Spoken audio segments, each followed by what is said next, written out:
How to access or connect your FTP account via the FileZilla FTP. This tutorial assumes that you have already installed FTP client FileZilla on your system. If you haven't installed it, watch another tutorial on how to install the FTP client FileZilla on Windows. Open the FileZilla client. Enter the host name in the host field. It is your domain name. Now enter the username in the username field and password into the password field.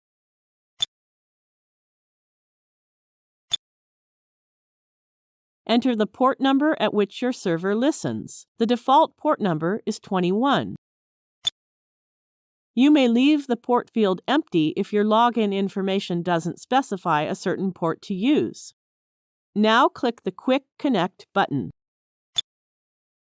Notice that the server pane displays files and directories on the connected server.